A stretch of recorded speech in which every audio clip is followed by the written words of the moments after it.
നമ്മുടെ എല്ലാം വീടുകളിൽ കോമൺ ആയിട്ട് കാണുന്ന ഒരു ഇഷ്യൂ ആണ് ഇത് നമുക്ക് പുറത്ത് വെച്ചേക്കുന്ന ടാപ്പിൽ നിന്ന് വെള്ളം ലീക്ക് ആവുന്നത്. ഒന്നുകിൽ ഇത് നമുക്ക് കാലപ്പഴക്കം മൂലോ അല്ലെങ്കിൽ എന്തെങ്കിലും രീതിയിൽ പൊട്ടുന്നതാവും ഇതിന് കാരണം. അപ്പോൾ ഇതെങ്ങനെയാണ് മറ്റൊരാളുടെ സഹായം ഇല്ലാതെ ശരിയാക്കുന്നത് നോക്കിയാലോ. ആദ്യം നമുക്ക് വാട്ടർ ടാങ്കിന് താഴെ വരുന്ന ഈ ഒരു ബോൾ വാല് തിരിച്ച് പൈപ്പിലോട്ടുള്ള വെള്ളത്തിന്റെ ഫ്ലോ നിർത്താം.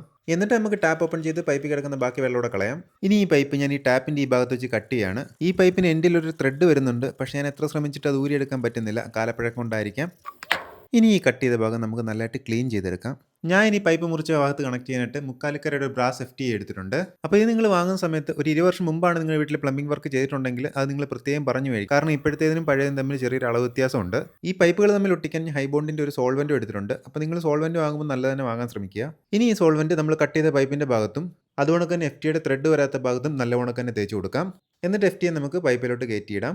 അപ്പോൾ ഇതാണ് ഞാൻ മേടിച്ച പുതിയ ടാപ്പ്. ഇതിനോടൊരു റബ്ബറിൻ്റെ ഓറിങ് വരും, അതിടാൻ നമ്മൾ ഒരിക്കലും മറന്നു പോരുത്. എന്നിട്ട് നമുക്ക് ഇതുകൊണ്ട് ടാപ്പിൽ ത്രെഡ് സീൽ ടേപ്പ് കൂടെ ചുറ്റിയെടുക്കാം. ഇതൊത്തിരി കട്ടിക്ക് ചുറ്റണമെന്നില്ല, ഒരു മീഡിയം ലെവൽ മതി. എന്നിട്ട് പതിയെ പിരിവെട്ടാതെ നമുക്ക് ഇത് FTയിലോട്ട് കണക്ട് ചെയ്യാം. ഇനി നമുക്ക് പോയി ബോൾ വാൽവ് ഓപ്പൺ ചെയ്ത് വീണ്ടും ഈ ടാപ്പ് ഉപയോഗിക്കാവുന്നതാണ്. അപ്പം ഞാനൊരു പ്ലംബർ അല്ല, എന്തെങ്കിലും പറഞ്ഞതിൽ തെറ്റുണ്ടെങ്കിൽ താഴെ കമൻറ്റ് ചെയ്യുക.